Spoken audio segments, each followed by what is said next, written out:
All right, everyone, welcome back to another episode of I Can Do This All Day. I'm Dan, the part-time Avenger, and with me is Mark, the resident Jedi. Hello there. Today we're going to go quickly, or not so quickly, through a really fast movie. A really fast 2 hours and 24 minutes in DC's newest release, The Flash. The Flash, one of DCEU's surprise characters in the Justice League, and I am saying that properly, the Justice League, because everyone was so up in arms about the Snyderverse cut, but everyone thought that the Joss Whedon version sucked. But there was a bright spot to that, which was Ezra Miller, who has now become infamous since that movie and his crazy antics and everything. But before we get into that, The Flash, give me your origin story about that character and what it means to the resident Jedi. It doesn't mean a lot. Not a huge fan of that. Like, I was a marquee DC character guy, Batman, maybe a little Superman, more the Superman from TV than even comics. But Batman comics were awesome. Batman 66 was my jam as a kid. Batman the Animated Series is the absolute best cartoon ever. From a Batman perspective, I big into the major players, not so much into the rest of the league, at least growing up, right? And that carried into adulthood. The Flash was this, all the DC CW shows with the ancillary useless characters. Not into it, not my thing. Interesting. So I was never big into The Flash. I remember the 90s CBS live action show. And I'm sorry. It was entertaining in the sense that I was, maybe 9-10 years old. And it's like, oh, cool, superheroes. I like them. But I didn't really pay too much attention to it. And the CW version of The Flash, I have heard it's been great. And it just wrapped up recently. I just got into watching it this year, and it's not bad. I'm only 2 seasons into whether it's like 9 or 10 seasons that it has, but it's a fun show, and it's something where I appreciate more of this movie because of that TV show. I went to see this movie Thursday night, so technically the first night it was playing. Basically out of convenience. I booked the tickets because it wasn't a weekend day and I was going to go after my son went to bed, but happenstance that there was my son slept over at my in-laws place and my wife went with me. So pseudo date night in a not completely full yet, adequately full theater for an opening night. It was kind of sad for an opening night, to be honest. In my new favorite seats, dead center front row, baby. I also went on opening night, which is the Thursday. I went a little bit earlier than you. So it was a fairly packed theater. Everything was filled up with the exception of the front row. And I was so lucky that I got a chance to sit next to the guy with a body aroma that only a Frenchman could enjoy. It was rough, man. I walked past him and I caught a whiff as I was sitting down. I was like, I guess I have to sit next to him because my oldest was like, I'm gonna sit here. I was like, okay, I get it. I can only imagine that he was just like, Thursday, 5:00. Fuck it, I don't need to shower. Let's go to the movies. That's what he did. But pretty packed theater. I was all good with it. And with the expectations going in, I know you were hyped up. You even talked about it on a few episodes, probably for like the last 5 months, I think. You talked about some iteration of The Flash or talking about Keaton coming back. But why don't you explain to the listeners a little bit more as to what your expectations were going into this? I watched one trailer. Keaton was in it. He's Batman. Sold. No other spoilers, no other trailers. But That's walking fine. in, skepticism and a DC initially, like I said, I held a single ticket for a week and a half, and it just so happened my son wasn't home, and my wife was like, I mean, I can go. Okay, fine. Nobody books the front row anyway. You can sit right next to me. We're all good. You know, regardless of the breadth or size of his cameo or co-starring role. Yeah, I was gonna say this is not a cameo by any I'm means. well aware. I'm well aware. But it was I showed up for that. That was the reason. Or this may, and if that wasn't directly slap you in the face clear about this movie, it might have been a wait the 2 weeks for it to be on streaming, because it's not going to play well once Indiana Jones comes out. I think I'm going to make a statement right now that The Flash will have a bigger box office than Indiana Jones, I think. So again, I was sharing my pre-thoughts. At this point, it could be a toss-up. It could be a toss-up. Like, I want to give it to Harrison Ford and Indiana Jones. But you never know. You never know. One of them is going to be on a lot of screens 4th of July weekend. One of them is going to be on less screens 4th of July weekend. So that could be the real, the thing that makes a big difference. Right? Like that could be it. But you know, my generation grew up on Indiana Jones. Yours did too. You were the same generation. I don't know why I said it like that, but either way, like, some of us just are stoked that there's another one, and we've already seen the worst Indiana Jones movie, so it's fine. That's Crystal debatable. Skull came out already. I don't know, man. I've heard some bad things about that movie. I saw a headline that this is the most okay Indiana Jones movie of all of them. I've read multiple. I haven't gone into detail of them, but I've read multiple saying the complete opposite. So we'll see what happens. Going into The Flash, I was kind of excited in the sense that, from what I have heard, I've heard nothing but good things. I believe Tom Cruise even went out on record saying that this movie was great and he really enjoyed it. And so I was like, well, why would Tom Cruise say something like that unless he truly meant it? So there's got to be some realist hype going on right now, you know? I don't know, man. I don't know. My thoughts on celebrity endorsement are a little shaky in this current environment after Mark Wahlberg and The Rock shouted out The Machine. That's what I thought, like, going into this. Like, it must be good, because they would not put up with this shit. No major studio would put up with this shit. And the string of run-ins with the law, charges, everything. And so, okay, all right, I'm in. Let's go see this. And I'm not a big Keaton Batman fan. I thought that, like, while that the movies were good, I just didn't buy Michael Keaton as Batman. I've said it on the podcast before. And I just felt like, okay, well, let's see what they do with this.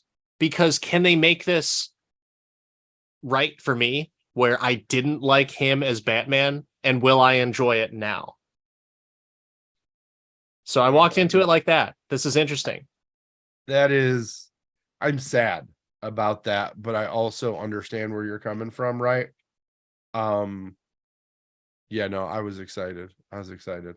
So as you saw this movie now, having moved through what your assumptions were and felt through it, I'm interested to know how you would describe this movie, right? When you look at it from a perspective of plot and what the movie was, how would you describe it? Well, let's go into the part-time Avengers version of the plot of The Flash. So Barry Allen is completely accustomed to his powers and knows the vernacular as to what his powers are driven by. And he's in cahoots with the Justice League. Alfred calls him up, which, by the way, seeing Alfred was kind of cool, but Alfred calls him up, says, Master Barry, Master Bruce needs your help. Come hither. And Barry's really fucking hungry. And he's wearing a watch that is showing that he has low fuel and energy and everything. And for those who are not aware, that is actually very crucial to the Flash, he needs food because his metabolism is so high. So anyways, he goes off to save whatever's going on, right? And I guess a building is getting blown up. I can't remember why. And Batman is somewhere else, but he trusts that Barry will rescue and fix whatever's going on with the building. And we don't know why Batman is chasing this other guy. And he catches them. He needs a little bit of help. He's holding on. I couldn't tell you. This is my version of the plot, so I don't know what the fuck. So there's no reason for why they're going after these people. And then all of a sudden, Barry shows up to help and assist, but he's not even enough to help and assist. And then Wonder Woman shows up. And then after that, everyone's like, okay, cool. We'll see y'all later. We'll see you next time. And they all break. Barry all of a sudden gets really sad and he decides to go back to his childhood home because his dad's going to be booked for murder or I'm sorry, retrying of the case or appeal, whatever. And then he gets sad and he decides to travel back in time. Ta-da, the Flash. and hilarity ensues. So Mark, why don't you take over from that part? And hilarity ensues. Wow. I look at this as a character learns that our hero learns that you can't change the past.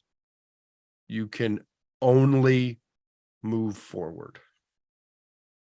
And many of the messages in this are surrounding your past makes you who you are. And you can't change those core moments that shape you, or else you fuck everything up. There you go. So you're saying that he learns? Yes. He learns that he has to let go of his mom. That was a core thing in everything. I know that at the end he really doesn't like is a little, but what you have to understand is he was looking at the main thing that gave him the most pain. He already saw his dad. Now he just gets to see his dad in a different venue. Yeah. So I've got I'm gonna nitpick. And actually, you know what? No, I can't even say it's nitpicking. I'm just gonna point out the fact that this movie has so many things that are completely just bananas and incorrect, interesting, but inconsequential of everything. And I say that with tongue in cheek because there's so many things that are just like all over the place with this movie. I have such a simple synopsis of that, and I ended right there, like, and hilarity ensues because everything else after that is hilarious. It's to the point of insanity that things happen in the rest of the movie. And it's just so crazy for me to believe that, like, wow, this hero has not learned. He might be aware of certain things, but he hasn't learned. That's 100% the truth. But, all right. So after that first scene with Batman, Wonder Woman, everything, how are you feeling so far? Like, give me a pulse as to where you're at. I loved seeing Batfleck. I love that Batfleck was like a mentor, if you will. Like I'm all about that. Like Batman was the wise one in it. I just was in on it. Again, I liked seeing Jeremy Irons as Alfred. I love an alcoholic Alfred. Like I'm just thinking he's drinking his tea because he's so hungover. I was surprised that I think the bat suit was the one that Affleck wanted to use for the Batman, like his Batman movie of him, like the blue and gray bat suit. I was in on that. The Bat Cycle, I don't know how I felt about, but whatever. I thought the scene with the babies was great. And I do like the way that they represent his powers and how he can just physics his way around some things. Like I was a fan of that. But in general, like I was good. I'm okay with the Flash being the derpy Justice Leaguer. I like him being goofy and quirky and everything, because you can't have everyone being this just bona fide badass kicking the shit out of everyone. Yeah, no. There needs to be someone that is legitimately not a tough guy, but they can just do incredible things. Yeah, he's kind of a dingus, but that's okay. I have to say though, that baby scene, what the hell was wrong with the CGI for those babies? Did they just want to make it seem like those babies are fucked up and they're in the ward where it's just like, oh, you know what? Here's a slew of babies that just have some imperfections. And that's what it seemed like, because the CGI was so freaking awful. And I get it. Like, you can't have like babies flying in the air on set like for 8 hours of the day trying to film this, but so bad. So freaking bad. You mean that a nursery being out on an outside window in a hospital that has floor to ceiling windows made no sense? It didn't make sense. A hospital in a high rise with floor to ceiling windows? I am fine. I don't understand that either, but I'm omitting that. As crazy as that is, I am omitting that and being like, okay, fine. That I understand it needs to be a plot driver for an action sequence. Cool. But so bad, where it looked like, you know what it reminded me of is The Matrix Reloaded, where Neo is fighting all the Smiths. It was like PS2 graphics, where they're like the babies are there and their faces are like I distorted and everything. Shit about the graphics and the babies. I was just like, I didn't notice it as a huge issue. I was more of the, okay, we're seeing what Barry sees at a very fast rate and everything's fuzzy. Okay, got it. Okay. I was more thinking, he just put the baby in the microwave and the microwave was on. That was funny, happy. Yeah. Exactly. I was like, okay. And happy now, microwave baby. Yeah, that baby is the Hulk. No. I was gonna say probably has cancer, but I did not want to wish bad things on a baby. Yeah, the CGI baby. So nah, can't do that. Can't do that. But yeah, so I had it was a fun scene. Bananas. Completely bananas. But I was fine with it. But I will say, you know what? X-Men did it better with Evan Peters as Quicksilver. They did a scene with him better. It was funny, it was entertaining, don't get me wrong, but right now it's slightly below that. So I'm like, okay, this is fun. I know what I'm in for this movie, which is fine because he is a goofy, quirky guy, and this is his way of saving people, and this is his only method of saving people. And just imagine if Bruce Wayne stuck around at that building. All those babies, dead. Battering through the chest. Yeah. I will say that they did a lot of things that a lot of superhero movies did in this movie. There's a lot of that. Where have I seen that before? Oh man. And Batman left on the sneaker. Just rolls the dice, thinking like, yep, Barry will be fine with the collapsing building. He could run fast, no problem. Just catch people, Barry.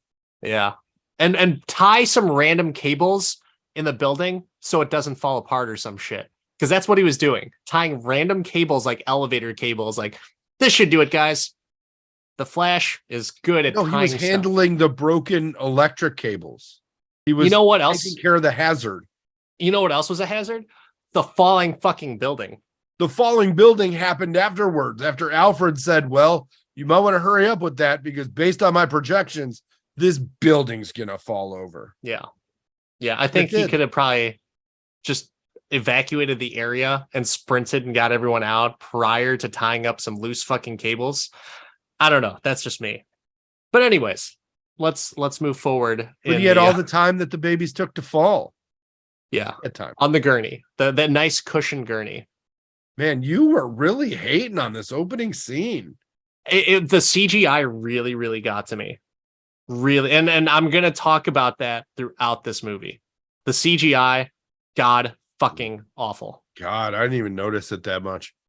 Oh my god, really. You must have stopped playing video games in like 2005 because everything looks like video games from 2005. Yeah, no, really I've been playing a lot of Tears of the Kingdom lately, so I'm on the new shit. But honestly, man, I did not notice much. Oh my from gosh. that perspective, I was happy with the visuals in this film. It was more some of the plot points and tools that they used that got me. So after that, Barry gets sad, accidentally travels back in time, and then talks to Batfleck. Wait. I want to talk about how he randomly goes back in time. Just ran fast. He Forrest Gumps himself into the past. I just felt like running. What an amazing plot point. I don't have a problem with it because I saw the TV show The Flash, and he does that like every now and then, and so I'm fine with that. So that's just the thing. The Flash likes to run. But if you've never seen the TV show, if you don't know anything about the Flash, you might be thinking, what the fuck? Dude, I was definitely like, well, they got to get him there somehow. He might as well go on foot. Yeah. I did like the concept of it's a world, right? Or it even looks like an arena from his point of view. Yeah. He can kind of run and backwards or forwards. I thought that was a very cool effect. In running sand. Backwards or forwards. He was running in sand.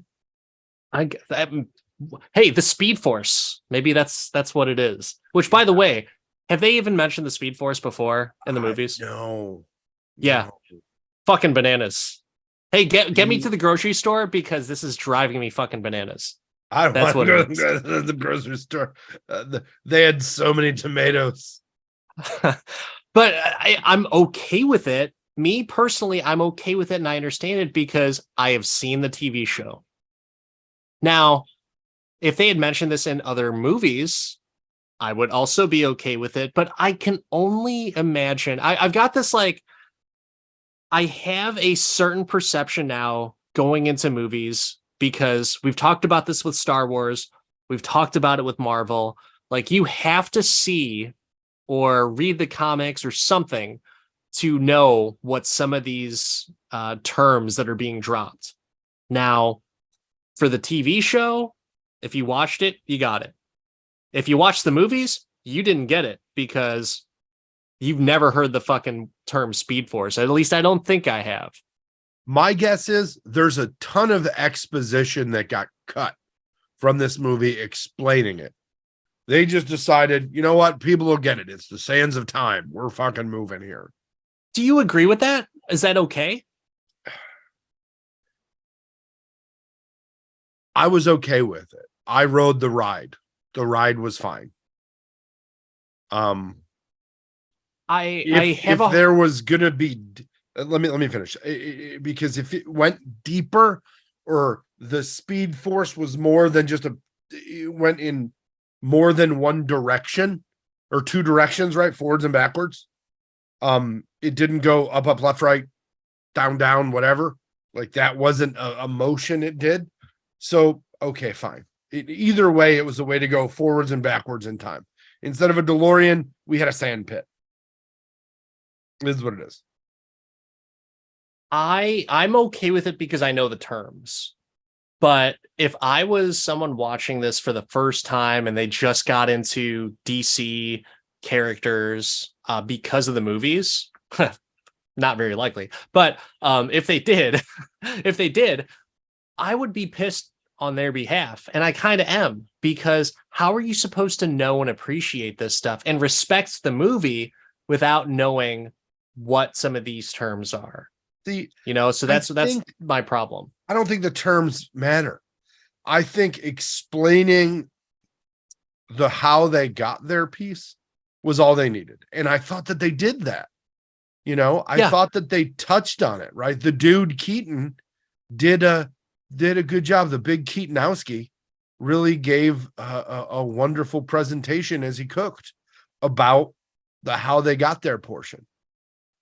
That's fine. That's fine. But I'm just saying, like, you're dropping the word Speed Force as if, everyone else knows what it is. Like, no, they don't. Like, I don't want to have to go home and Google what they meant by that, or just assume that, like, oh, this is Speed Force. It's just because he's really fast.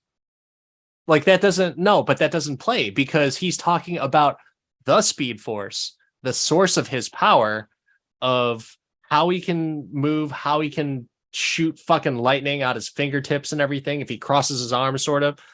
It's so off the wall that you need to have some context there. You need to be like, here's a younger Barry trying to figure this stuff out, which they do a little bit, and they have Barry mentor him, which is cool. I really enjoyed that.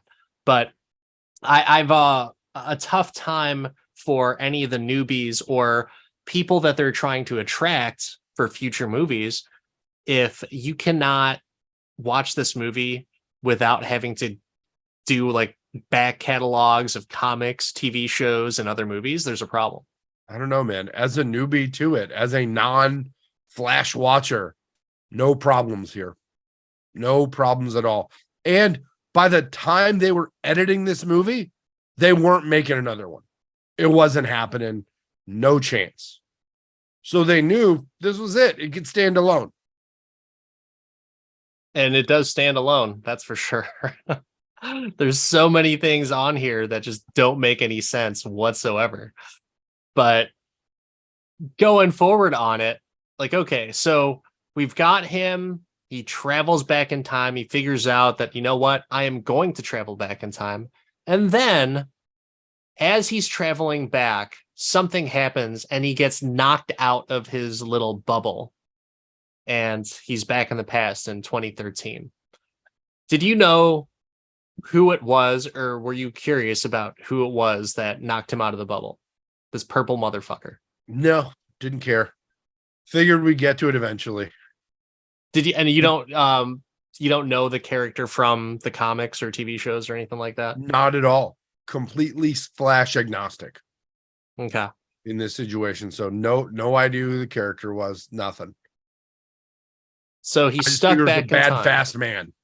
Yeah. So he's stuck in time now, and it's, I don't know, man. He wasn't stuck at first. He could have immediately left again, but he was like, "Ooh, I should go see mom."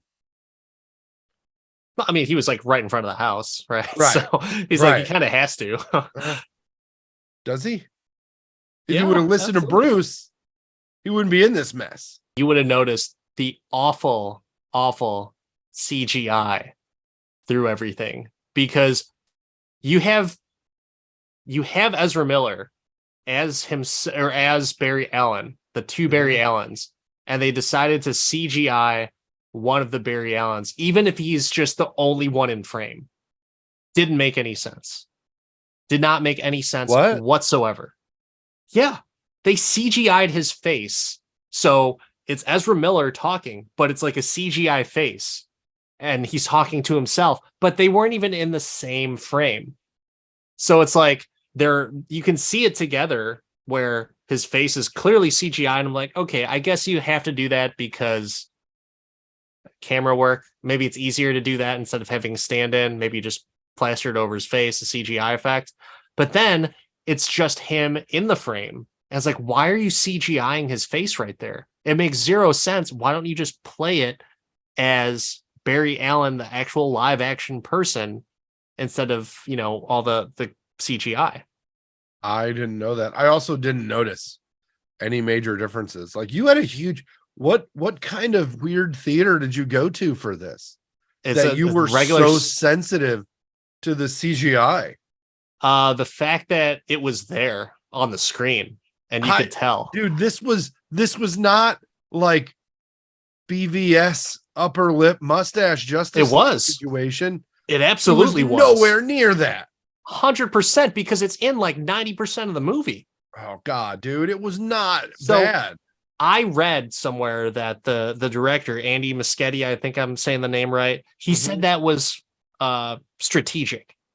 The CGI was strategic. Well, I was like, oh, okay, it's the director saying this. I'm like, no, bullshit, because it is like in the same frame. If he's saying that, like what you said earlier, oh, you're seeing it from the Flash's perspective, so it's a little bit distorted.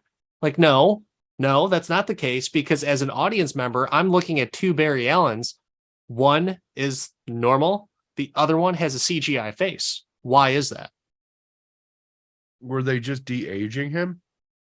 No, I don't know, but yeah, that's pretty much it. To where it's like I'm having a hard time, because as a director, I'm gonna trust your vision, because there's a lot of different things that people do to have their directorial auteur type of feel for a movie, leaving their imprint on it.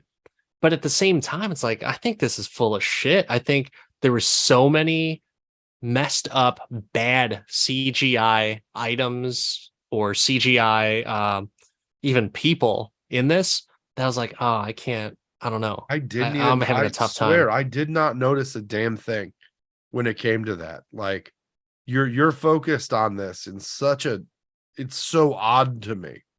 Your focus and obsession, because it makes no sense to me. We must have watched a different movie. Maybe there was issues with your digital print or the I think projection. I have not even looked. I would guarantee if you type in like the Flash CGI or something like that, something to that effect, you will see something like that. I had a problem with it, and when I saw the headline for the director saying like, "Oh, that was strategic," I was like, "Oh, okay. Well, let me read into it." And so I read that headline, but I didn't look anything else up. But it must have been other people saying that it was bad, because he had to go out and say something about it. Because I left that movie, I was like, why were they using CGI at so many different points in this movie? Like, why? It just did not make sense to me whatsoever. Probably because they couldn't do reshoots I because guess. somebody was in I the crazy guess. tank. But And again, sure. I didn't notice it. It did not bother me at all. No notice from me. I was in the world and okay with it. I have severe concern for your eyes. I've got 2020, baby. Laser corrected. Perfect. Maybe it's the front row. Maybe everything looks great from the front row. I'm like, if you go back and even, you know what? Go look at some like bootleg stuff or something. Look at something and I you'll can go see the notice. movie again. Go see it. I got that A-list pass, son. Oh, that's right. That's right. Yeah. I'll go see it again, but I don't think there was a problem. Uh, okay. All right. Agree to disagree. Agree to disagree. Yeah, it's bad, man. Like it almost is like, if people were complaining about Black Widow and the CGI and some of the Marvel, like She-Hulk, the TV show, and CGI, I hope that they are just eviscerating this movie about it, because to me, I can stand by the director's comments on that to a certain degree, but it's not good. It's just not good. I think you're way too hung up on the CGI. I was so into this movie from all of the wonderful pop culture references, all of the nostalgia, all the member berries they gave us in this movie. Totally got me. So I ignored apparently the CGI. I mean, from the minute that we met Second Barry, and we went to Second Barry's apartment, and the Eric Stoltz tattoo started. Like, it was on. There That's were upside down. so many movie references in this. So many amazing movie references in this that I was all there for it. It was so good. I enjoyed the Eric Stoltz thing. I was laughing a good amount throughout this movie. Like there's a lot of good witty dialogue, callbacks.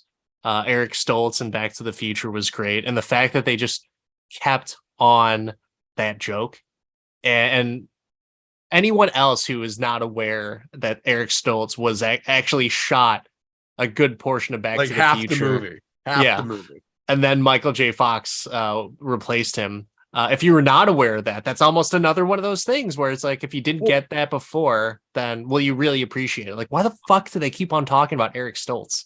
I was waiting for them to pull footage, for somebody to put in a DVD and us see the original Eric Stoltz footage. Did they do like a Sylvester Stallone, Arnold Schwarzenegger thing too? Like like a Last Action Hero. I thought that they did. I thought they did something like that too. There are so many. This movie like needs a rewatch just to catch the movie references, because they were hot and heavy and continuous. So that's why I'm so shocked that you're so hung up on all of this like visual, minor, in my opinion, visual issues. Like, enjoy the serving of happy that they're giving you here with Eric Stoltz tattoos and fucking Bat Dude. Like, can we talk about how Michael Keaton was amazing in this? We go back to I know where to go. I'll go see my friend Batman. Okay, cool. And then we get the 1990s Wayne Manor and the whole thing. But they pull pieces from so many different Batman movies in this, right? You get Michael Keaton as the dude in the sweater with the full hair and beard, which I was like, and the flip-flops. I was all about it. It was great. I like the fact that they made him into a badass. Because made him into, did you not see the OG Batman movies? He was a badass. He is a badass. No, they made Bruce Wayne a badass. Oh, okay. Like that's the thing where it's like, yep, okay, he has skills, because I never bought Keaton as a badass ever. This Batman was awesome. Like, just in the totality, and I know I'm jumping ahead a little bit, I'll pull it on back, but the back and forth with one shoe Bruce Wayne doing all this back and forth and attacking, pretty great. Pretty great. And then as Batman, the ass kickery that goes on is just so good. Yeah, it was good. So good. All of the Batmanness in this was great. They brought back his old computer. They brought back the Batmobile and the Batwing and all of the things. But I thought it was, I was like, did they have a cave with the cover? That was from Batman Begins, where they talked about he fell in the well. So they even integrated the well. Yeah, it was very Batman Begins, like Christian Bale type. And I was cool with how the Batcave looked. I was hoping when Barry pulled the cover off the Batmobile, I was like, oh my God. And like, he's all impressed by it. I was hoping he was gonna say like, this looks not aerodynamic whatsoever. Like, I was hoping that they were gonna say something about it, because I thought that Batmobile sucked. And everything else after that was so good. I liked it. I thought it was very cool in the day, but in like showing it now, I was hoping that they'd be like, yeah, this kind of looks really weird. It's kind of like this, it's really slim black phallic type of thing. Like, I don't get it. Yeah. The only Batmobile that was better than that Batmobile is the Batman the Animated Series Batmobile. The Tumbler is not a Batmobile. That animation might be better than the CGI in some of this movie. Hey, the animation's classic. but I was all about it. I was very much there for the Batman-ness. And Keaton in general in this movie, like just brought it in ways that were amazing. And just like to see the alternate reality where Batman isn't needed and he just accepts that he's not needed. He's okay with it. Yeah, it was good. I liked Keaton as Batman. I liked his role for it, and I really liked Barry and Barry's back and forth too. So I think we also skipped over a little bit of that. So he messes it up. He loses his powers while younger Barry gets the powers. But Nobody saw that scene, yeah, that scene though. I didn't. I had no idea that he was going to lose his powers. No idea. When he was standing in front of the light. Yeah. I going into this movie, I thought they were just going to have powers. Flashes. Yeah. And they eventually get there. But I thought that his curiosity and his quirkiness and his just self-absorbed type of, I'm so excited to have powers right now. I love that scene. That was so cool. Such a cool song. And you know what? That made me, it was like, oh, cool. I'm into this. Like, I really like younger Barry trying to figure out and learn the ways of his powers. And like, he runs so fast, he's just ass naked and he fucks up an entire city block because of how careless he is. Yeah, he just lights on fire. Yeah. It was good. It was good. I liked it. I'm having a good time throughout the movie. I'm having a pretty good time. But the animation did irk me a few times. But some of the plot drivers were a little bit odd too. So Barry goes back in time. He loses his powers, and now he feels like he has to get the Justice League together to stop Zod.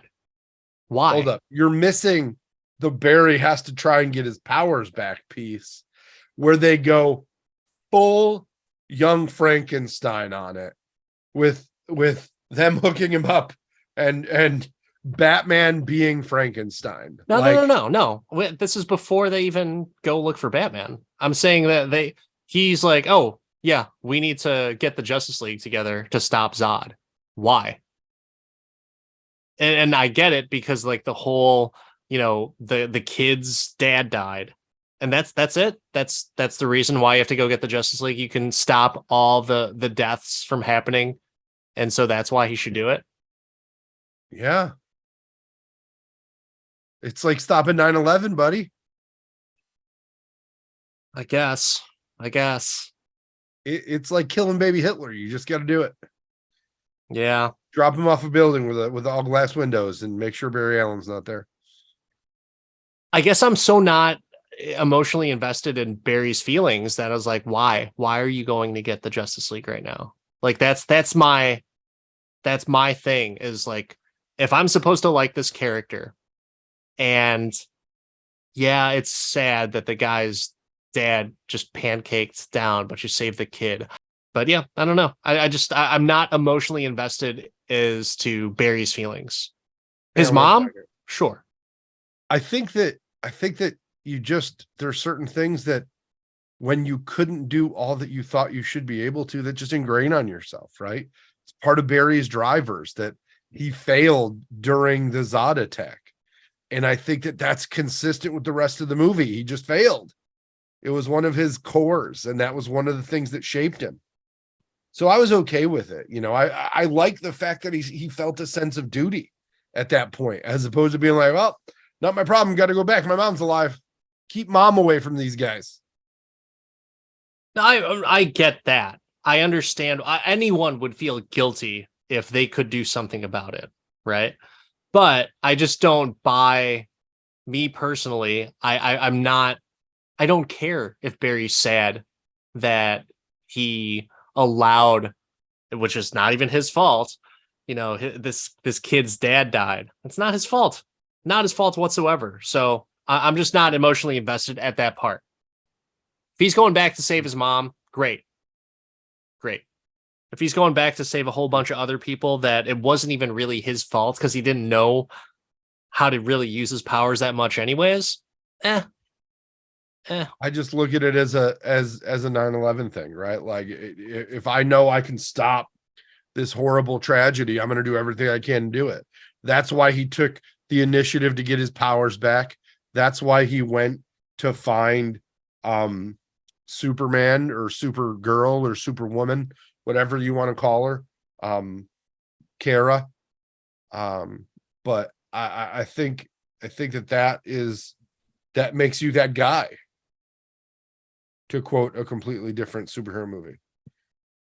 So Barry's such a fuck up. He doesn't realize Victor has turned into Cyborg yet. He realizes that I just don't think that Barry is even though he works in the forensic section of the police, which you never understand. Like that's just in there from the TV show and the comics and everything. And you're just supposed to like, oh yeah, he works there. So he's good at figuring that stuff out. Like, come on, really? Not once did they ever say that in the previous movies. Maybe they alluded to it, but you never really understand how good he is. And so once again, inconsistencies across the board where I'm like, if I'm a new viewer, I'm having a hard time understanding as to why he is in this predicament, but he's so well equipped to try and find this stuff out. I don't know. Yeah, no, I thought you know what? I didn't realize that Cyborg just hadn't turned into Cyborg yet because he used the Kryptonian stuff. But the Diana thing, like he couldn't find her, and the fact that Aquaman wasn't Aquaman. I love that they got Tamora Morrison in this. I love that he has had roles that he just gets. You just got to show up, dude. This thing you did way back, we need you again. Can you? Yep, I'm there, buddy. I'm all here.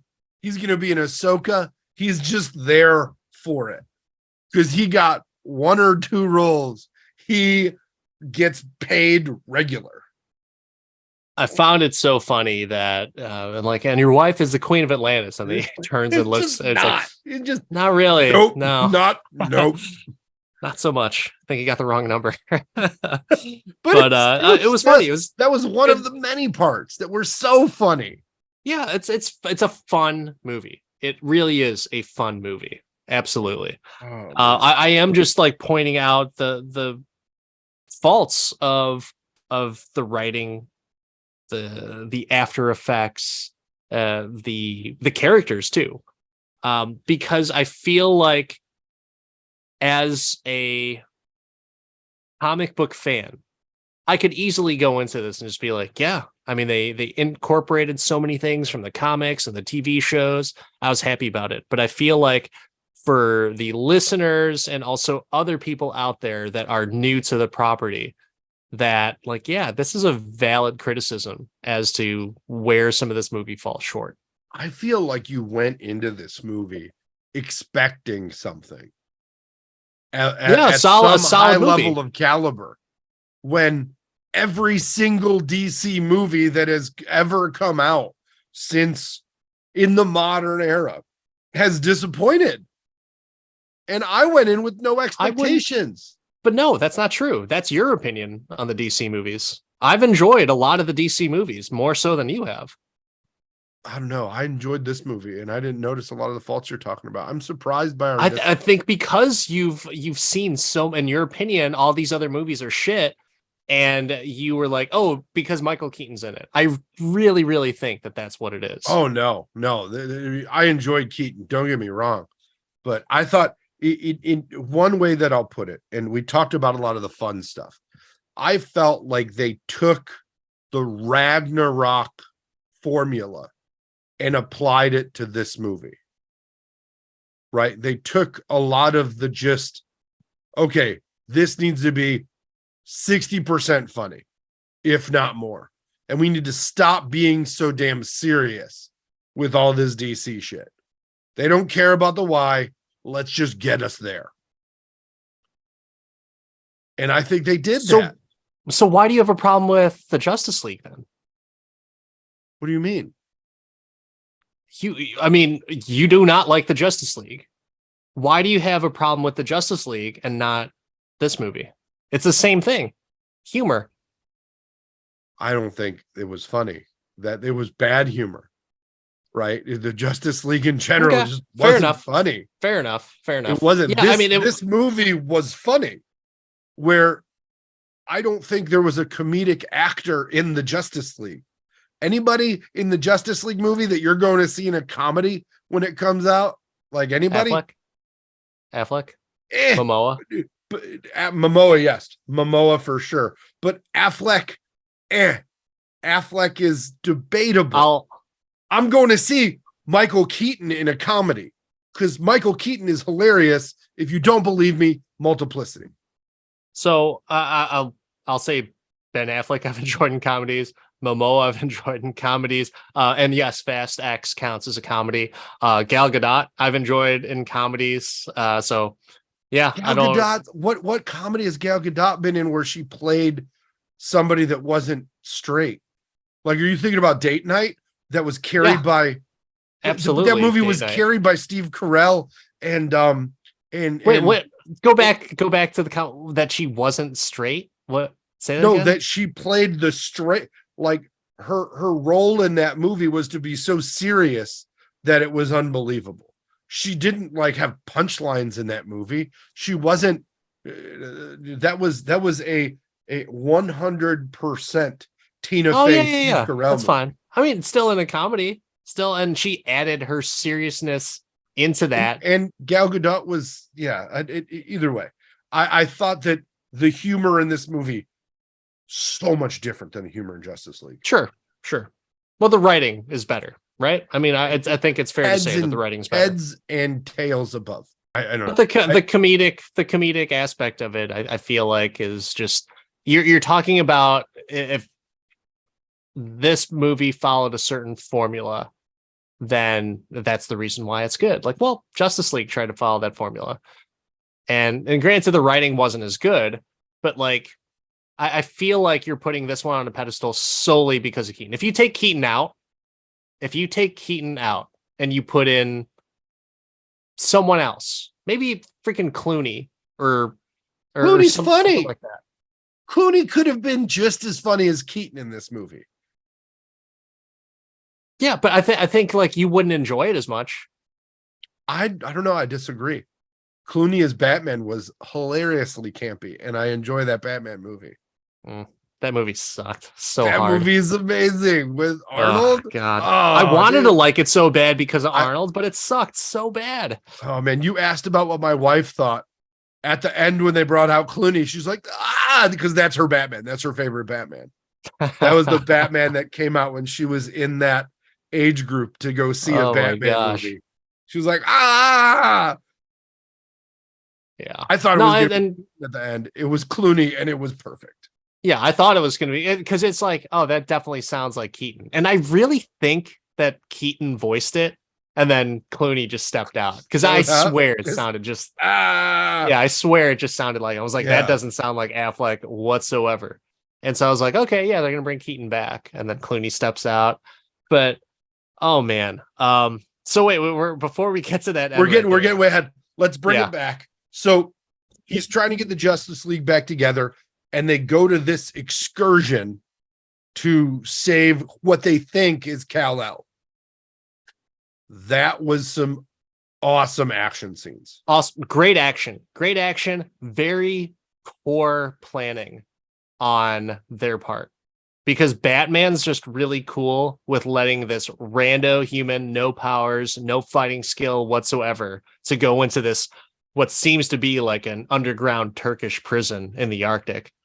If that makes sense. But like, really, like Bruce Wayne prison. Yeah, Bruce Wayne, you're gonna let this happen. You're cool with this guy with no powers, no fighting skill, no tech, and you're cool with that. Well, he's got to coach the guy with the other powers. I see a plot hole there. It's like there's a mistake. There's a strategic. He's the new Robin, dude. He's the new Robin. A strategic battle mistake right there. Is just letting the guy on the bench run into the starting lineup for the first time ever without ever playing. But whatsoever. Did you die? He could have and should have. He should have. Absolutely should have, right? Like, there's no way that he should not have died in there. I don't know, man. I thought it would. Again, I didn't mind it. I was all for it. I enjoyed it. I thought that it showed the different levels of maturity between the berries, right? Sure, fine. And the one getting shot in the leg was fucking great. Yeah. Ah, my leg. Why didn't you tell I me don't know we how it could get healed so shot? fast though. That was That's a plot hole for me. Well, okay, so that's I am perfectly fine with that because I know that his metabolism is so sped up, he has a healing factor as well. So he not only does his body operate, from a metabolism standpoint faster, he also heals faster. I So didn't like know a it was broken flasherine. bone, yeah, that's exactly what it is. And so, but you, if that does that bother you, knowing that he just healed fast? No, because they showed it in the science lab get your powers situation, but Sure. it wasn't of note to me at that point. It was just like whatever. Now Okay. he's flashy. But I didn't I also love the fact that they grabbed the suit and they grabbed the girl and I was like, they're gonna get her in the sun and it's gonna be fucking on. And it was. And it was. She got jacked, or at least no longer emaciated after getting out of her big lead ball, and was on it, on like Donkey Kong. I was like, it was cool to see her kick the shit out of those guys. Just But then, so much thud from fists. It was great.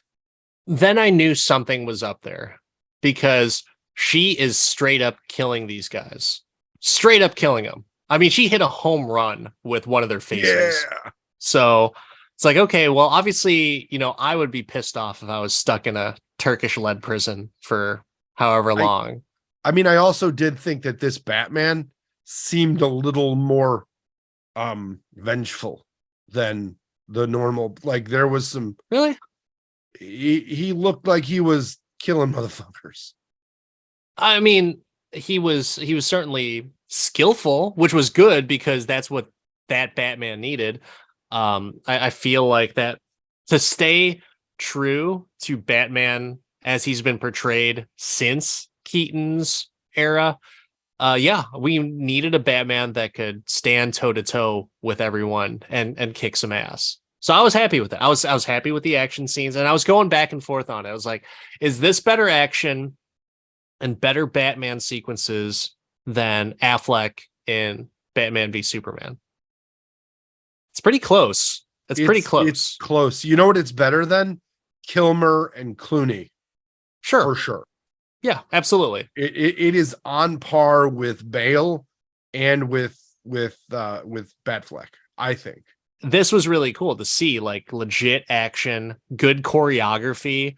I'm a big action fan, and I like the choreography. I was down with it, and I was very happy with the fact that they played Keaton as a badass because, like I said, I just never got that from the previous Batman movies. I didn't even care that he went from dude Keaton to just back cracking skulls.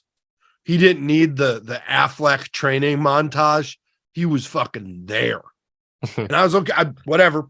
I'd suspend it. The length of the time it would take to grow that hair out. Don't even care. Let's go.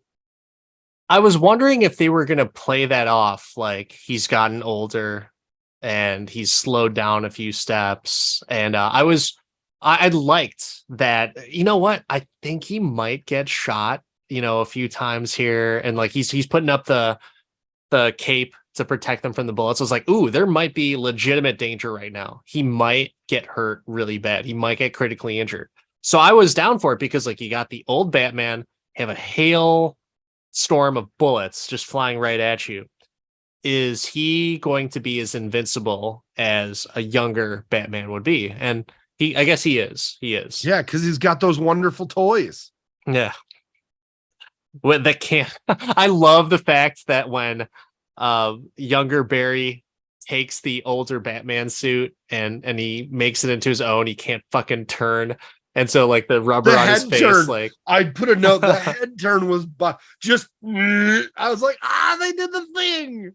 yeah, that was awesome. It was just him modifying, cutting the horns off the suit, and it That was is funny. yeah. It was again, the comedy in this movie ran very well, and definitely kept my critical eye busy to not be pissed about random things again, because I had such low expectations for this movie.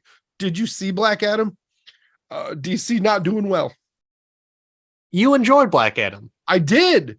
It was the best DC movie I'd seen in a minute because I saw Wonder Woman 84. We went over like the kick-ass action sequence where they just get out of there and they find out that it's not Kal-El and it's his cousin Kara. So she goes off on her own, right? To see Zod, and he blows some shit up, and she's like, okay, well, I'm out of here. And then she flies back. But in the meantime, Barry's trying to get his powers back. And I have a severe problem with this scene because I love that they made it so Frankenstein-y, that there was a bat kite. That was fine. I was okay with that. So Adam West. Okay with that. I don't have any problems with it, that they're trying to recreate that. That's as close as you can get it. But you know what I do have a problem with? That she comes out of nowhere after like Barry's fried just laying there, and she just takes him. And keep in mind, no context as to what's going on other than the fact that he's trying to get his powers back. And I'm assuming she just knows that he has to get hit by lightning. Doesn't say a single fucking word like, how can I help? Takes him, flies him up into the clouds, lets him get hit by lightning, and then comes back down. I'm just like, what? But what if you didn't know you were walking into a experiment, not even knowing what the hypothesis was.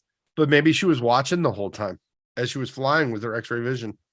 Problems and plot hole. Because and did she think that, oh yeah, the lightning strike will give him his powers? Well, what about the chemicals and shit?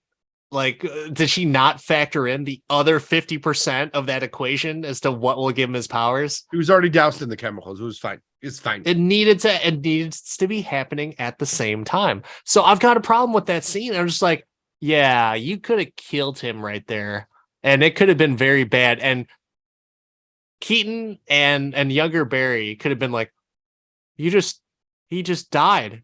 You just let him get hit by lightning. If that happens to a normal human being, the odds are pretty good that they're gonna die. And so, yeah, problem with that. I didn't care. I knew the plot device they were trying to do, like S means hope. I'm gonna help. This guy helped me. I know what he's looking for. I mean, he's a hell of a chatterbox. He might have told her what was going on while they were leaving. That off-screen shit's bothering me because there's so much of it that supposedly happens. That's because this isn't the Snyder cut. It's already a 2.5 hour movie. Yeah, but you can still do a throwaway line. Oh, how can I help? Well, he has the chemicals. Let maybe lightning. One more bolt of lightning will help out. No, that's so hard. An extra 3 seconds of dialogue is too hard to make that happen. I don't know. Maybe she didn't like Michael Keaton. I don't know. See, you say these comments as if it makes it good. That's not that's the problem. You can't defend it. There's no defending it. I don't feel it needs to be defended. I was fine with it. But that's the thing. Me, that's the thing. It's a problem. It's a severe problem that to get his powers back, that she just comes out of fucking nowhere. And she's like, it's all right, I got you. You don't know what's been going on. There's a lot of really critical steps in this experiment, and I'm gonna die if you let me get hit by lightning. I don't know. Obviously, that's not the case. But did you die? Problems. But did you die? Yeah, he should have. That's what he should have died. He didn't. Yeah. But more problems and plot holes, in my opinion. So as much as I like this writing, for fuck's sake, man, there needs to be some other lines in there to throw away something. Or you know what? Fine. You know what? You want to keep it like comic booky because this movie was very comic booky, which was really cool. Put some comic book panels up there and says, with an asterisk, the Speed Force is the source of Barry's power and allows him to like do something like that, because there's so much in here that the normal person will not appreciate. And I can almost say that because I was never a fan of the Flash, I only have like one of his comics, and it was entertaining. He went through the normal day of the Flash.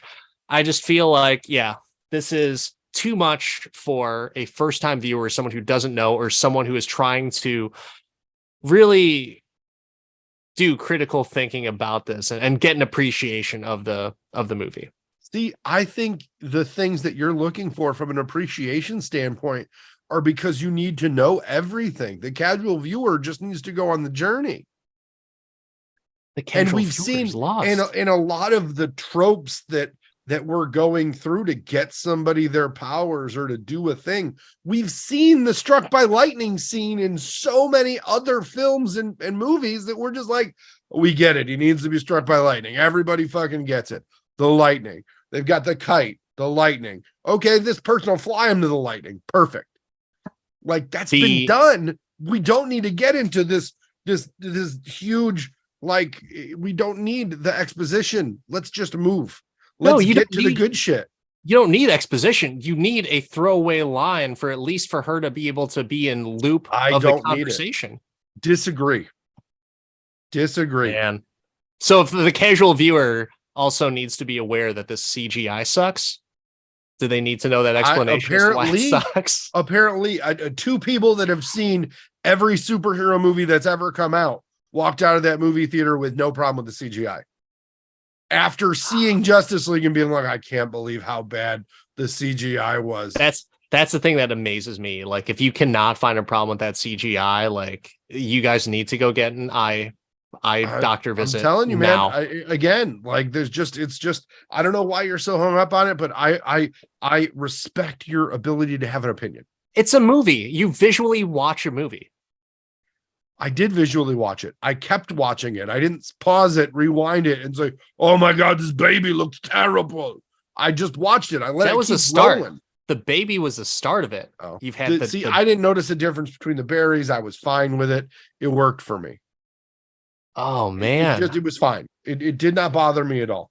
I was more stoked on getting there. The other thing that struck me during this whole Frankenstein Batman and walking around the Wayne Manor thing is, why did Batman try and do the Fred Rogers from Scooby-Doo ascot thing with the bandana all the time? I'm just like, that's odd. Was I the only person that thought that was odd? Was that an Adam West throwback? Because I think at the time in 60, like, that was a thing. Maybe it was an Adam West callback, but that stuck out to me much more than the CGI. Why does Batman look like he's going to go hang out with Scooby-Doo? Which #totally happened. Great episode of Scooby-Doo. Why is he, maybe it's a Val Kilmer appreciation thing. I don't know. Like, I don't get it, but yeah, like I said, I thought the same thing. Like, wow, he's really going Al Pacino right now. Like, why is he always wearing that ascot? Like, this doesn't make any sense to me. Can you imagine an Al Pacino Batman? That'd have been so good. It would almost be more believable than Michael Keaton being a badass. That's dude, Michael Keaton in this movie was amazing. It was good, very good. I enjoyed him, and it made me appreciate his take of Batman more, for sure. You got the throwbacks. Did you get this bag is laughing? Yeah. I was like, oh, they went back to the joke. They even used the "let's get nuts" line. Yeah. You want to get nuts? Let's get nuts. Here's another thing that I have with that is, like, if you would have not put that in the trailers, oh my god, the theater would have gone nuts. That was in a trailer? Yeah. I didn't watch it. I didn't watch it, and I was like, in the theater. I loved it. And then the international spot ruined the whole long-haired Batman thing. Like, they released that. I was like, fucking Oh, A, man. Like, I would have, if they would have gone to Wayne Manor, and if I would have not known that it was Michael Keaton, I would have been like, oh God, who the fuck is it? Is that Bale? Is that Bale right now? And I thought, like going into this and kind of trying to find my way through, knowing that Keaton's in it, it's like, where does he come in? And who is that? Are we going to see, is Barry going to fuck up and he's going to travel to all different universes throughout the multiverse? And is that how he runs into all these different iterations of see, people? that's why I watched one trailer. I had no idea we were getting a long-haired Batman. No idea. But I was with the ride. I was like, why? Why is Wayne Manor? There's going to be something interesting here. What's going on? Does he have the lake house now? Like the Batfleck lake house? But either way, I was about it, man. And again, that's going to be my new move. I feel like is like even the Indiana Jones movie we're talking about. I am not watching any more trailers.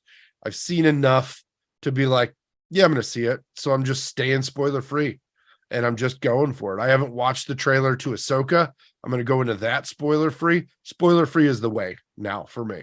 It's been going well. I think that's just a strategic error on certain things. Like obviously like Thor Ragnarok, they show Hulk is in the trailer. And it's like, oh my God, I want to go see it because the Hulk's in there. But at the same time, that would have been an amazing surprise. Yeah. You might not have gotten as many people in the theater without showing that. But at the same time, it's like, oh, that would have been so cool. I think this was just maybe they were thinking like, oh no, we need to do what we can to try and get as much box office as we can. So let's put the Michael Keaton scenes in the trailer. Let's make him say those lines. I think it's the first trailer I was in. As soon as I knew Keaton was in it, I was seeing it in the theater first night. But you would have obviously like because you saw when he said like, yeah, I'm Batman. You saw that in the trailer, right? Yes. So, but wouldn't it be cool if you didn't see that? Been really cool. And do you think it was necessary for him to be even saying like, yeah, I'm Batman? Or would it just be really cool? 100% yes. 100% yes, the line had to be there. Love the let's get nuts no, line. No. In the trailer, I'm saying. I think that the movie got pushed back so far that there was a huge gap between when the Flash last appeared to now.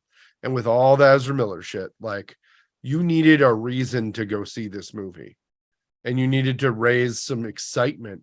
And Keaton is Batman. Oh my gosh. Like, come on. You're going to get all of the $40+ because that's just what we saw. But that's fine. But like I said, like I think that you could show him in it, and with him not saying those lines, I think those could have been like a wow moment in the theater. Yeah, I agree. I mean, you could have. I don't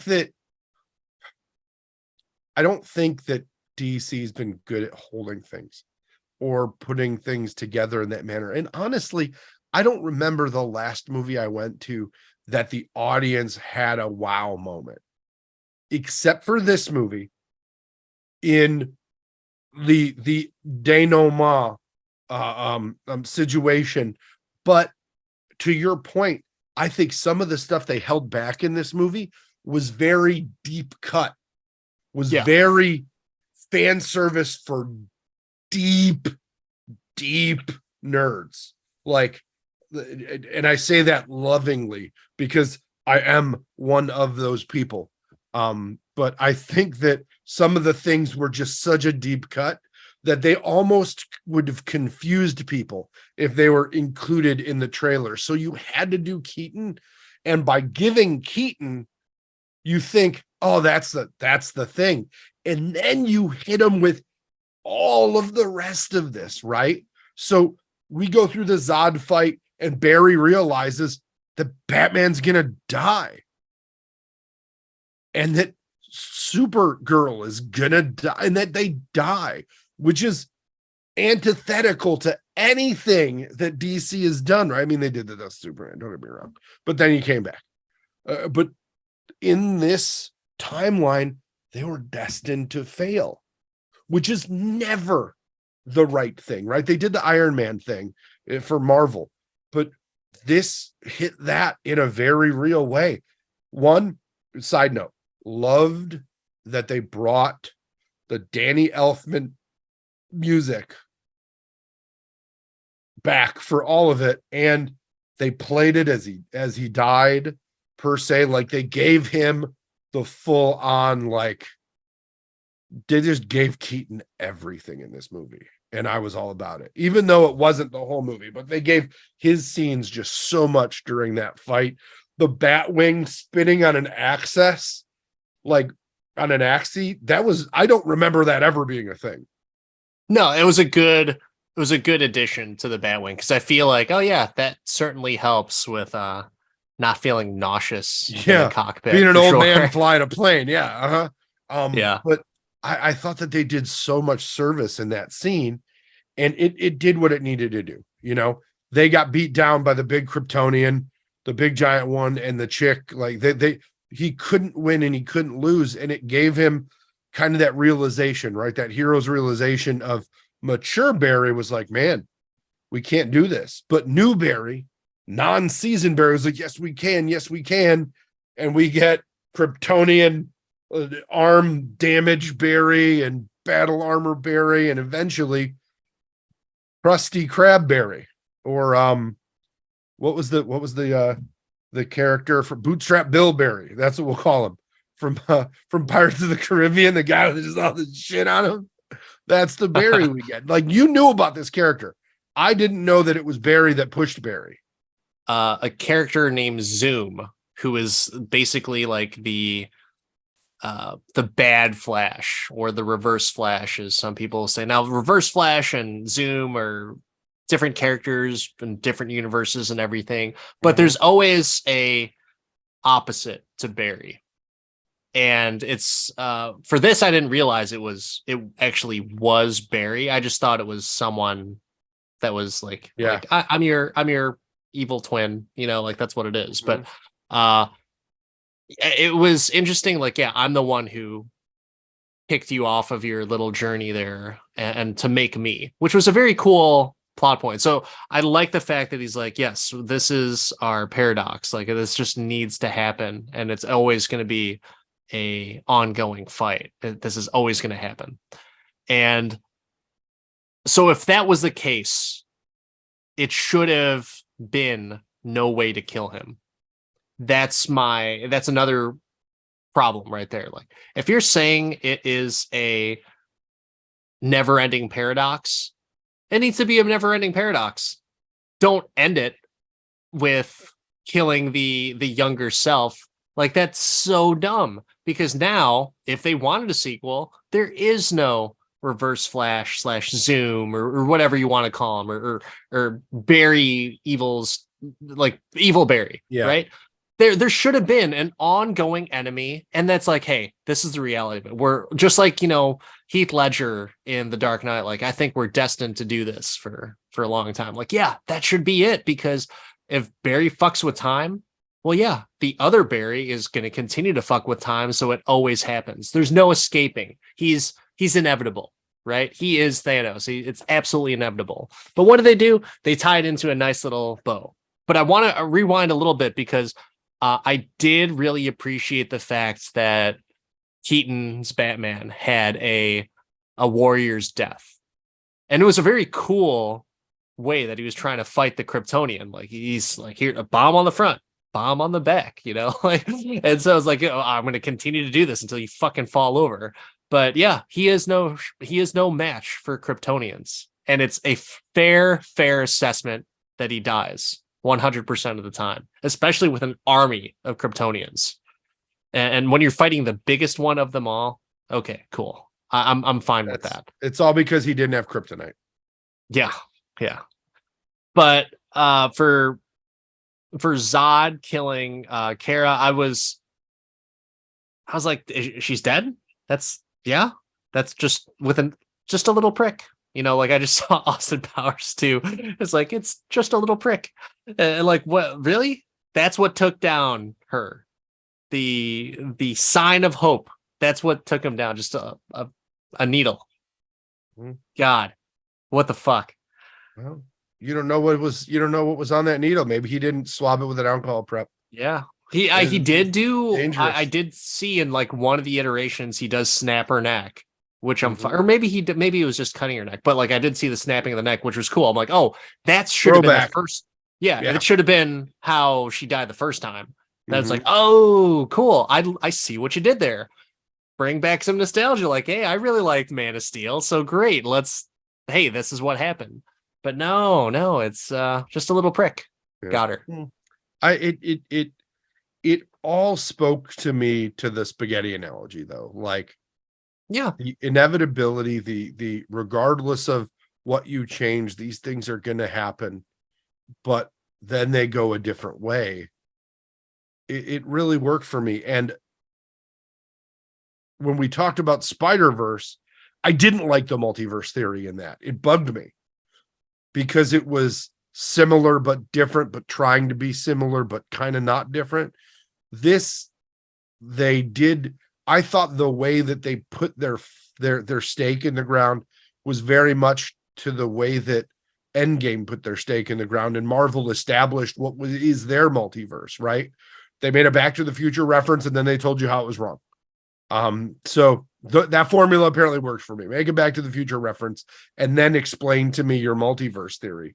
But it worked, and to your point on the Barry creating the inevitability of Zoom, the moment was the can moment, right? The moment was so far back that's how they created that paradox. And that was the best visual representation of a time-ending paradox that I think we've ever been able to see in a Yeah, movie. for sure.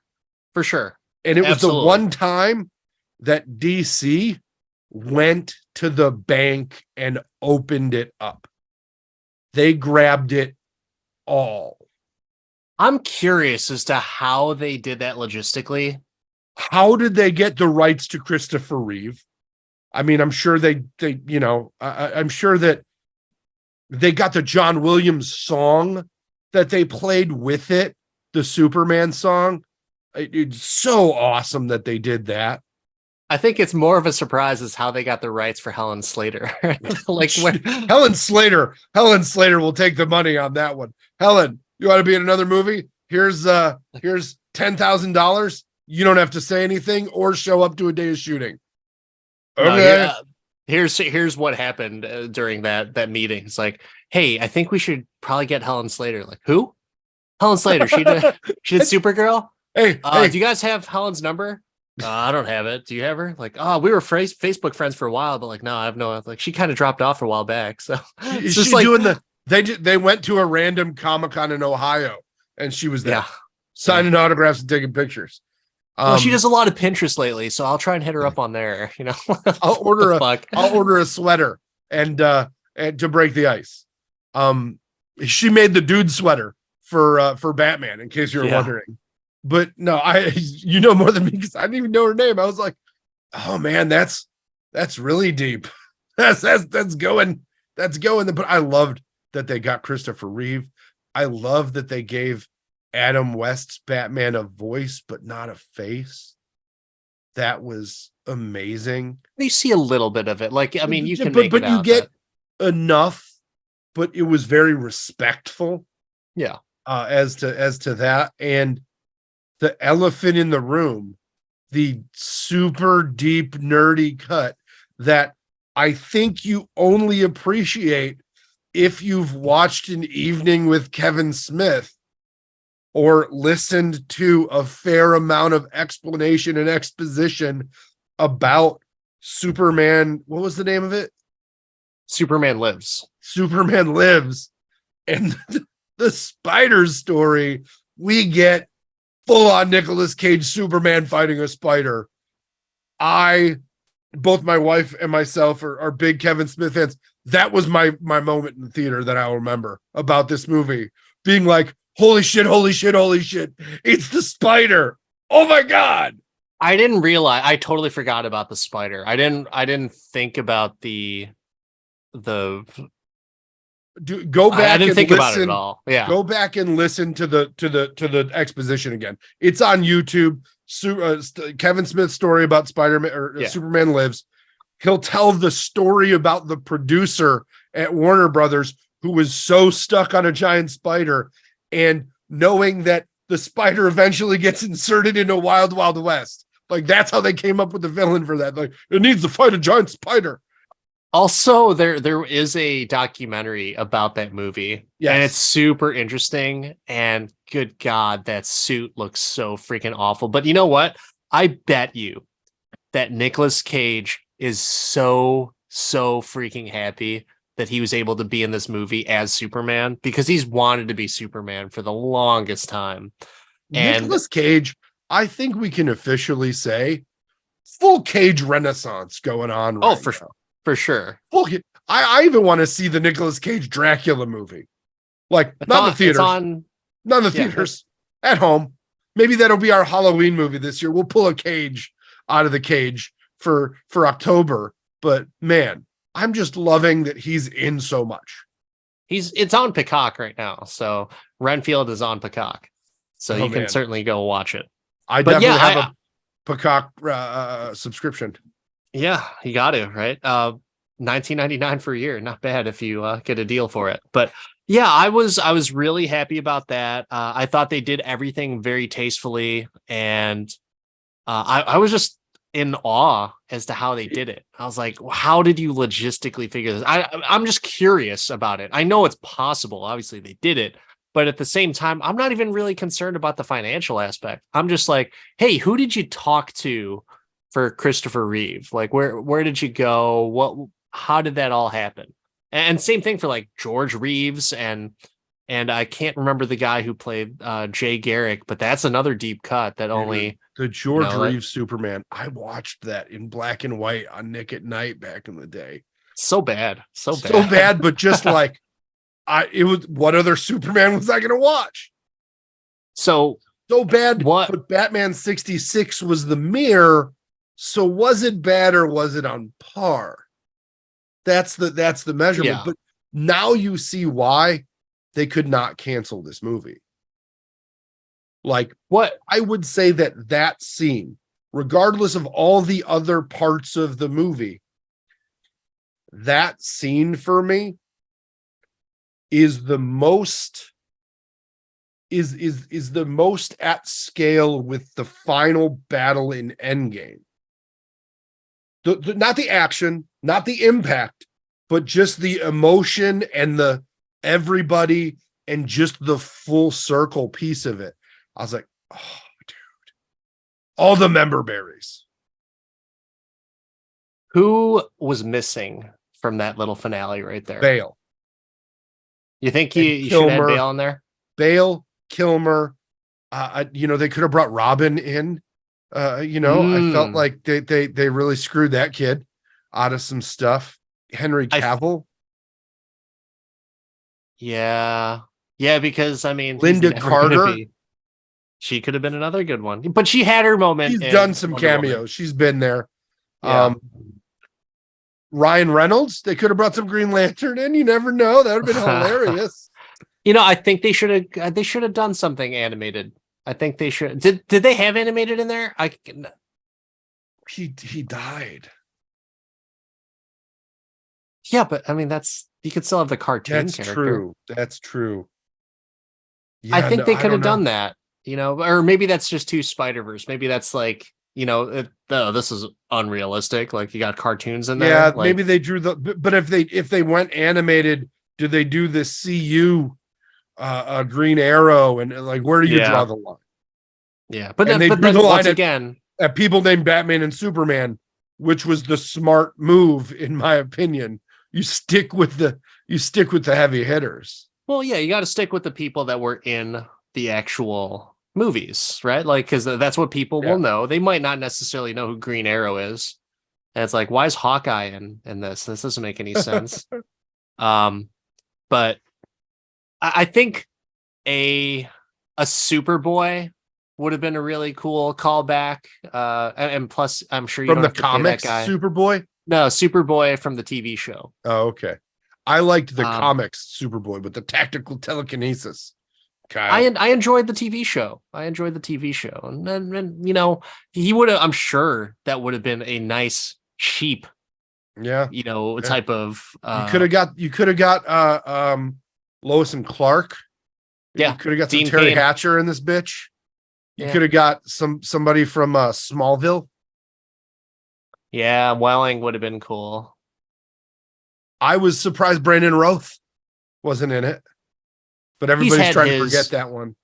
he's had his you know, his He did. resurgence He did. on Heroes of Tomorrow or whatever it's Yeah. called, and he was in the Flash for a few episodes, I believe. So Yeah. it was you know, I like DC properties a whole lot more, and I thought this was a very nice finale of the final fight. You know, like you got, you know, there's some stakes there. You saw a very cool visual of the worlds colliding Mhm. and Barry kind of just pleading to himself, and then older Barry just unfortunately kills himself, which shouldn't have happened. You know, younger Barry should have just been like, you know, if we're destined to do this, if you're trying to save everything, then I'm going to stop you every single time. And I'm going to stop you right now by running fast in a freaking triangle instead of a circle or something like that. And then, like, I don't know, something should have happened to where, like, the worlds will find, like, you know what? Well, I will fix every world that you fuck up. And then they just go back and forth. Maybe that's just what it is. And then that's how they go off on their own. But obviously, that doesn't happen that way. But yeah, missed opportunity in my Yeah. opinion. I like that I like the fact that he had to undo what he had fixed. He knew what the outcome was of what he had to go do. I thought the mom scene was great at the end. You know, I felt that the mom had that mom instinct, and you know, the hug was very, very real, and the whole, like, it was just good. It had a little it had a little end game in it, right? The Thor and I'm a witch kind of situation. Yeah. There, I thought that was good. And then the fact that he didn't have to leave it all the same way, that it hit him that he could fix one thing. The thing that really got him spiraling without impacting any of the people, listening to what Bruce had said, saying you can't, you know, you step on a twig and you break a butterfly's wing. You know, I think that they insulated that action simply because it took Batman to decode the security footage, so he knew exactly when that security footage would actually be visible. So it changed nothing until that point. I think they insulated it enough, at least for me. I know you hate it. I can see your face that you're just crunched up and you want to talk about it. No, you know, I feel that Ezra Miller's acting during the mom scene was fantastic. That's the first time I felt for Barry. Now, I will say, I did not feel much during that scene. I thought it was nice. I thought it was very good. I was actually a little bit more touched by him and his dad, and just seeing, like, you know, like, oh, okay, yes, there's some semblance of hope for him, and how things turn out. But no, I was fine with him, you know, saying, like, or making that adjustment with the cans. And he's like telling the reporters, like, well, the tomato cans were on the bottom, then they were moved to the top, so that's why I could see his face. And so, a very clever way, right, to not really mess up with people. But Hey, you should be happy you got your throwaway line that explained what happened to the layman. yeah, yeah. But no, it's I understood it right when he said that, like, oh yeah, like, or not when he said it, but when you see the surveillance, like, oh, he moved the cans. That's what he did. Because that's why I was like, why is he looking up at that security camera? Like, what? I totally forgot that his dad is Mhm. up for, his appeal or whatever. Yeah. And so is that a good part of the story? No, it's like, oh yeah, by the way, this is one of the big reasons as to why he's been doing all this time traveling and shit. It's because this is going on. I'm like, But oh yeah. I think the good part and how they, I think, eloquently resolved the basically sad Barry is they gave him his dad and they made his love interest inevitable. Yeah, I have another problem with that, man. Like, for anyone who did not see Snyderverse, or the Snyder cut, I should say, like, who the fuck is Iris? And what? So it's just some chick, some rando chick from college. That's what you're all hung up on. Like, okay, all right, that's fine. And then it's just so weird that that's the case. And then she comes over, and you make it seem like she's just like this cold-hearted bitch reporter, just trying to get the scoop. And then she's not. And then she's interested in him. Like, really? That I didn't buy that whatsoever. Her character was so inconsistent, and it was not displayed properly, in my opinion. That was like, I don't care. And the only reason I knew Iris is from the TV show. So I'm like, oh, there's his love interest. For anyone else in the movie theater, it might just be like, what Yeah, the but fuck is anybody who this? read a Flash comic knew, and I didn't care. I But you're honestly just didn't here. care. You're here for Keaton. You're not here for the Flash. You're here for Keaton. But I enjoyed the entirety of the movie. But let's be clear. Someone who is interested in the character of the Flash, who doesn't, they're there to see the DCEU character. Keaton is just a bonus. You are there. Those five for, people can. I don't care about them. but you're there. You are there for Keaton, and that's why your opinion is different on this. Okay. Because I don't care about Keaton, and obviously it's like, oh, okay, well, yeah, I have a problem with the storyline and the characters in it, because if Keaton is the only thing that's really driving this, which he was, then like, oh, okay, like, and I take that back. Ezra Miller did a fantastic job as Barry, as young Barry and older, arguably more mature Barry. Great job. I really did enjoy him in this. Strong use of the word arguably, by the way. But I don't believe that he was driving the story. Keaton was driving the story, in my opinion, because he was the wise mentor. Even Batfleck, for the small portion of the movie that he was in, was driving the story. So it was always Bruce. You mean Batman was the leader of the Justice League? Shocking. Yeah. But that's why I think that you don't have a problem with some of these things, is because you're just happy to see Keaton, which is fine. I get it. If this was like a Marvel movie and, like, Evans is in a movie and they bring him back for something, and, like, I don't freaking care. Like, Bucky Barnes is the lead. I like Bucky, but at the same time, I'm going to be there for Cap. And it's just going to be like, oh, this is so cool. So I think that's just, to be fair, I think it's because you don't care about everyone else and you like Keaton so much. And that's why you were willing to let some of these things slide. I think that I was just refreshed at a decently written DC movie, like that invoked comedy and timing and nostalgia, as opposed to trying to be unique. That this also is a story that they're not retelling for the 50th time. This is the first time we've seen Batman without pearls hitting the ground, and worked for me. If that makes sense. It doesn't, because they definitely didn't retell the base characters, because you didn't know jack shit about some of the stuff that Barry was into. But I like that they didn't do a shitty job of retelling it. They just said, we're just gonna go. Okay, go then. Just fucking go. For the same reason why the writing is good, it's equally as bad, because the ending to this movie, one big joke, which essentially sums up the DCEU. One big joke. Nothing mattered. Barry's actions do not matter whatsoever. You just fucking erased Batfleck out of everything.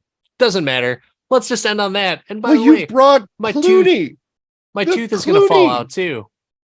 The If Clooney ending was great. And then did you see the after credit scene? yeah, Did you not enjoy really hammered? I'm going to sleep in this water. I'm going to sleep yeah. right here. It's funny. It's funny, but at the same time, it's just like once again, if this is obviously it's not the send off because Momoa has Aquaman 2 coming out, right? But I can't believe that's still coming out. they have to do something to make it right for Cavill, Gal Gadot, and Affleck because this is just one big fucking joke. They're not going to. That was Affleck's last time in the bat suit. And that's a problem. And that He was says- the last he time says- Gal Gadot uses the lasso of truth. If that is the end, then like, man, that's the problem with I think it would be better if there was like just one last send off for James Gunn has said, nah. No, I'm just saying, in like cameos in Aquaman 2 or something, there should be a send off, but you can't, and it won't make any sense if they No. do because Barry fucked it all up. Which, by the way, if you have not watched the TV show or read the comics, Barry always fucks up timelines. Always fucks up timelines, and so this is just a prime example of that.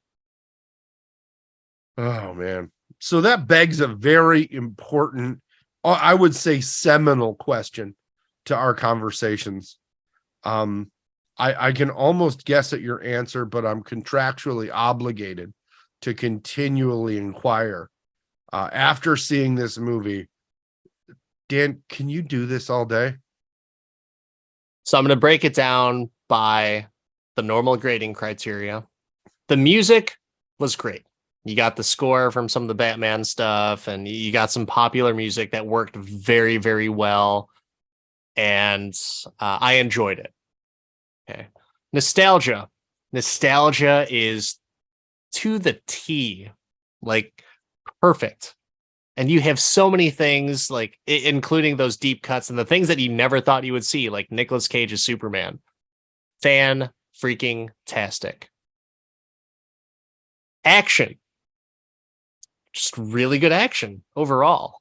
A little bit home run happy with Supergirl or Kara Zor-El as she's hitting home runs with people's faces and throwing them 9 miles.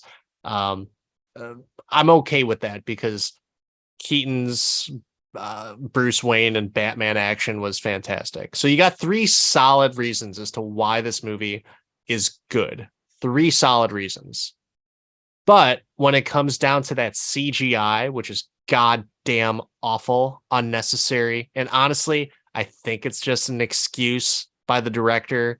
The fact that they really fucked up the CGI, and like, I'm not talking about Christopher Reeve and Nicolas Cage. That looked fine to me, and I understand as to why it should look that way, right? Mm-hmm. But I'm talking about the Flash Vision CGI. Like, get the fuck out of here. You know who's not watching the movie? The Flash. I'm watching the movie. I should see it exactly how it should be and how it could be with normal people faces.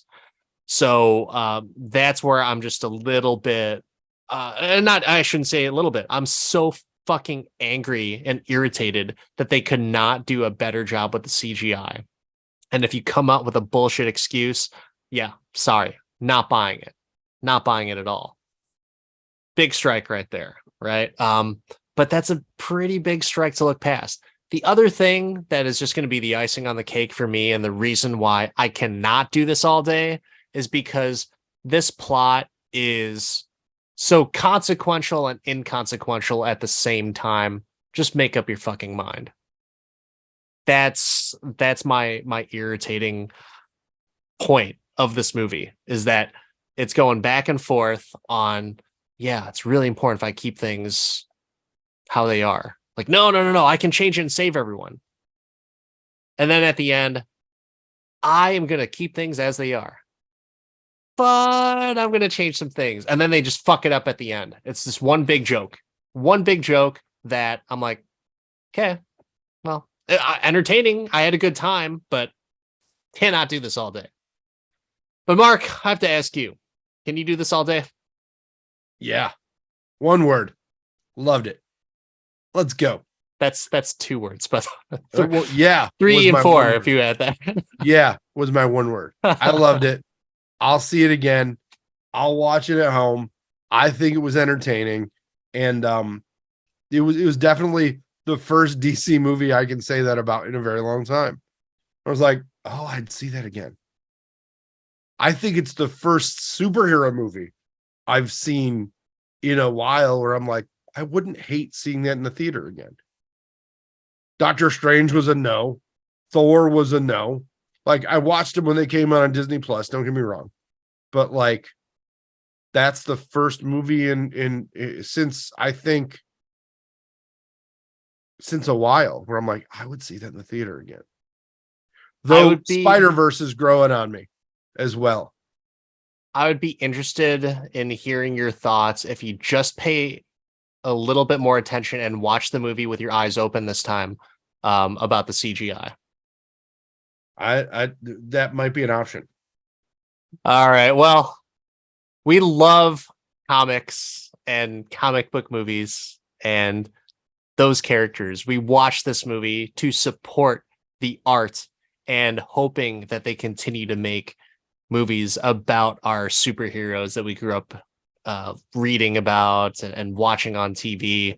And hopefully we'll see more with new characters that we're introduced to. But until next time, I'm Dan, the part-time Avenger. That's Mark, the resident Jedi. Like, subscribe, give us your comments. Let us know what your favorite moments were. And do you want to see a full Nicolas Cage Superman movie? Because I do. We can only hope. We'll see you next time, everyone. That's what the S stands for. Cage. Oh.